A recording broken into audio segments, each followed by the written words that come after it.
Anastasia, affectionately called Nastya, was a diligent student enrolled in one of the esteemed universities in the capital city. Her father, Ivan Fedorovich, spared no effort or expense to ensure a promising life for his beloved daughter. He firmly believed that the capital held countless opportunities for a joyous existence, far surpassing those in their modest northern town. Nastya was the cherished and long-awaited offspring of the family. Her parents' paths intertwined at the institute during their entrance exams. While the young man focused on his own acceptance, his paramount concern was for the petite applicant. Nervously seated on a bench, she clutched her bag close to her chest, trembling with an intensity as if her entire future hinged upon this very moment. Vanya, as he was endearingly called, had already dashed off to fetch water and brought along pies, hoping to calm her nerves. Alas, his efforts were in vain. However, when the list of successful candidates was announced, and she heard her name, an overwhelming surge of euphoria propelled her into Vanya's welcoming embrace. Fleetingly, she realized the impropriety of her actions, hastily retreated, and found her cheeks ablaze with crimson hues. Thus, a heartfelt connection blossomed between them, an enchanting romance kindled within the halls of their shared academia. In time, the young gentleman proposed to the modest lady. Life together was harmonious and rooted in tenderness, yet Lena, despite her gentle nature, frequently succumbed to lingering bouts of illness. From birth, she carried the weight of a veritable bouquet of ailments.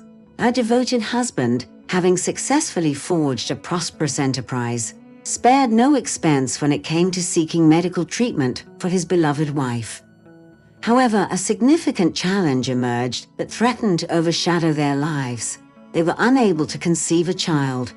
Seeking solace and guidance, they embarked on a quest, traversing the corridors of the finest doctors, wise women, and even mystical healers.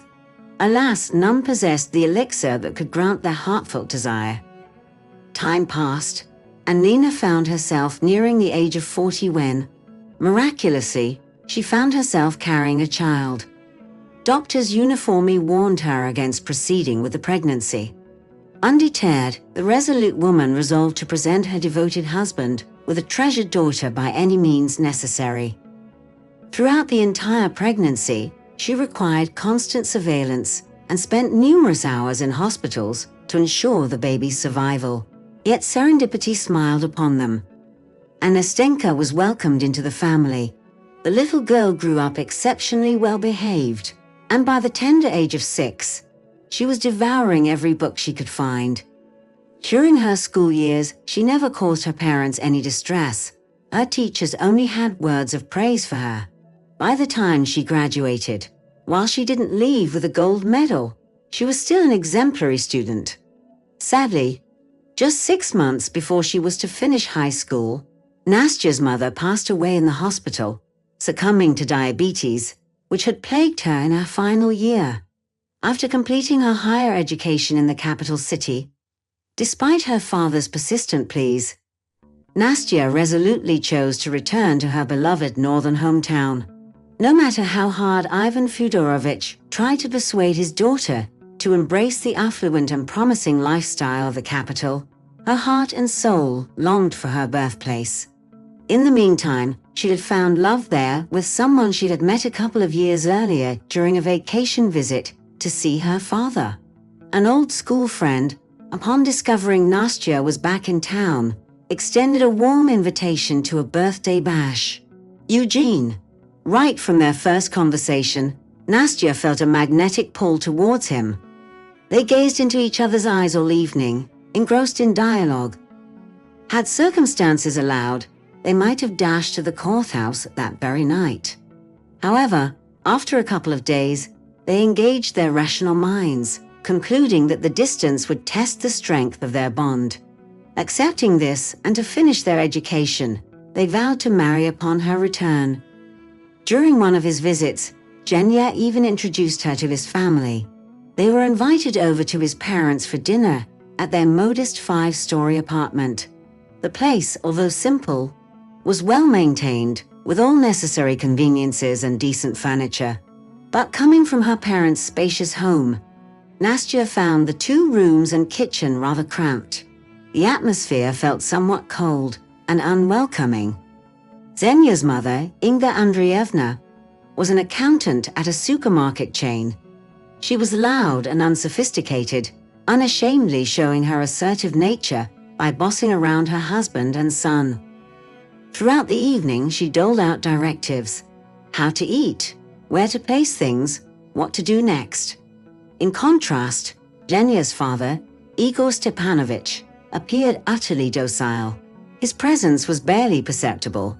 He remained silent, complying with his wife's commands while sitting through the meal.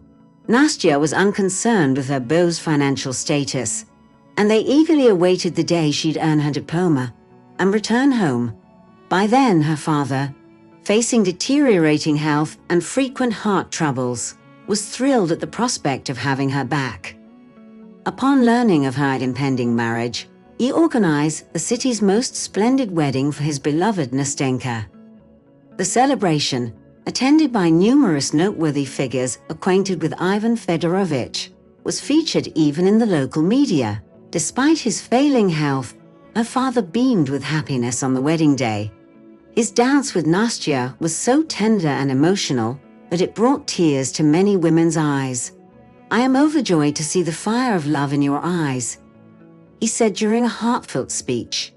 "I sincerely hope this fire brings forth little ones. I long for grandchildren and hold on to the hope of meeting them. I believe your new family will find warmth and comfort in my home, which has ample space for everyone." Immediately after their wedding, the young couple relocated to their father's residence. Although Ivan Fedorovich desired to meet his grandchildren, he couldn't wait and passed away unexpectedly less than 5 months later. Unfortunately, he hadn't made a will in time. The businessman's heart stopped during the night, and he didn't peacefully pass in his sleep. As the sole heiress, Nastya inherited her father's business and property by law. However, the loss deeply affected her. She recognized that her father was her only true family. Even though her husband loved her, no one could replace her father's love and care. While Nastya was still grappling with the funeral, her mother-in-law impolitely moved into their home without any invitation. One morning, she appeared and apologetically said, "Nastash, you don't need to worry about the house and household matters anymore. I'll take care of everything." The girl was immediately unsettled by the fact that no one considered her opinion. She was perfectly capable of taking care of herself, but she didn't want to create conflict with her husband's relatives. She thought to herself, "Oh well, let her live here." However, her mother-in-law caused more chaos than assistance. Additionally, Nastya had started working at her late father's company and often stayed late to better understand the intricacies of the business. One evening, when she returned home, she was shocked to discover that her mother-in-law had fired most of the staff, replaced her mother's cherished curtains with cheap alternatives, and made various other unwarranted changes. That night, she had a lengthy argument with her husband. "You must understand, this is my parents' house. Many cherished items hold sentimental value, and the staff have been with us for ages. Your mother has no right to do this. She has destroyed a significant part of our world in just one day." But her husband only smiled and dismissed it, saying, "Forget about it, Nastash. It's just trivial matters. Mom wants to take charge. She's tired of not having the opportunity to do so. And as for the staff, don't worry about it." He kissed his wife, but Nastya was left with an unpleasant residue. There was no one to support her in this house. Each day, her mother-in-law embarked on what she called house renovations, discarding Nastya's cherished belongings without her permission. On her way back home from work one day, Nastya made a firm decision. This time, she resolved that she would take matters into her own hands and kick her detested mother-in-law right out the door. But to her surprise, when she opened the door, a lavish dinner awaited her in the living room. Her mother-in-law greeted her with a smile, saying, We haven't been communicating much lately, so I thought we could have a dinner to reconcile. I even cooked your favorite dishes, a salad with cheese and baked trout." Nastya was taken aback by this sudden change of heart from her mother-in-law. Oblivious to what had transpired, she happily enjoyed her meal, eagerly anticipating the fish. However, in that very moment, she felt discomfort washing over her. She broke into a cold sweat, and her vision blurred as if stars were dancing before her eyes. It was as if she might faint any minute. Nastya sensed that her mother-in-law and Zhenya were pretending to be concerned, yet showed no intention of seeking help. Fortunately, the housekeeper witnessed it all. Realizing that no one else would come to the poor girl's aid, she immediately dialed for an ambulance. The doctors arrived and grimly informed them that if they didn't act swiftly, Nastya would be headed straight to the morgue in just 20 minutes. They rushed her to the hospital, where she experienced multiple instances of her heart stopping. Miraculously, she arrived at the hospital just in time and was promptly admitted to the intensive care unit. The medical team fought vigorously to save her life, barely succeeding in pulling her back from the brink of death. Nastya remained unconscious, hooked up to various medical devices and intravenous drips. Her condition provided no reassurance of her chances of survival, but against all odds, the doctors managed to save her. During her unconscious state, Nastya had a vision of her deceased father urging her to embrace life once again. It was as if he were nudging her forward, motivating her to regain consciousness, and in that moment she awoke. However, she inadvertently overheard a conversation between her mother-in-law and her husband Zhenya. Fueled by greed, her mother-in-law whispered, "You're such a coward. You could become a millionaire in no time, yet you fret over this fool. There will be plenty more like her, especially with such an inheritance." Trembling, Zhenya responded, "What are you saying, Mom? Nastya could have died, and you're talking about wealth. What did the doctor say?" His mother confessed that she hadn't consulted any doctor and had diagnosed Nastya herself. She admitted that on that particular day, she miscalculated a drug she had slipped into Nastya's sight, which would have led to a heart attack within half an hour. However, something had gone awry. Hearing this revelation, Nastya realized that any further delay could surely result in death. Once the self-serving relatives had departed, she bided her time until evening, then discreetly implored the attending physician to keep her health condition under wraps. Through the physician, she also extended an invitation to a notary for the following morning, conveying her intentions, saying, "I wish to draft a will, but not for the benefit of my husband. It must ensure that after my passing, everything is bestowed upon the children residing in orphanages and shelters." Promptly after the document's completion, she promptly requested divorce papers from Eugene.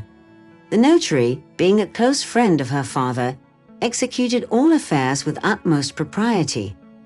Having listened intently to her tale, the notary thoughtfully presented the young woman with a tape recorder, a coveted possession. The next morning, as if life hadn't been momentarily suspended, Inga Andreevna and her son arrived. Zhenya carried himself as a millionaire already claiming his inheritance rights, having realized Nastya's lucidity. They were visibly distraught, their emotions unconcealable. Nonetheless, the young woman calmly stated, "I have had a revelation during my brush with the afterlife and sought the notary's assistance in drafting a couple of documents."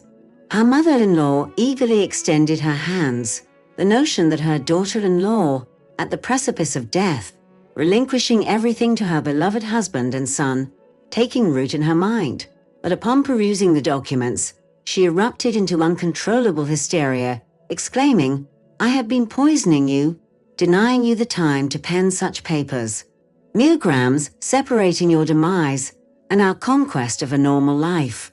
If not for the presence of the police, summoned ahead of time by the notary, the former mother-in-law would have throttled Nastya there and then." The young woman handed the police a recorded conversation captured on a dictaphone, and the couple was promptly escorted to the station, it came to light that Ingva Andreevna had a pre-existing criminal history. Her lifelong aspiration had always been to ascend to wealth and affluence. She sought out all possible opportunities, and when her son encountered this rich, naive girl, she saw it as her golden ticket. Envisioning the poisoning of her opulent daughter-in-law, she dreamed of living a fairy tale existence. After all, the young woman had no remaining relatives, meaning the estate and all possessions would solely fall into her son's hands. Ingva Andreevna was convicted, while Eugene emerged unscathed, as his mother had orchestrated the attempted murder. However, Nastya could never forgive him for failing to intervene despite being aware of his mother's sinister intentions. Nastya quickly divorced Eugene. The young woman did not shun the notion of creating a revised will, with the added caveat that in the event of her children's absence, she firmly believed she would encounter a remarkable individual. However, the will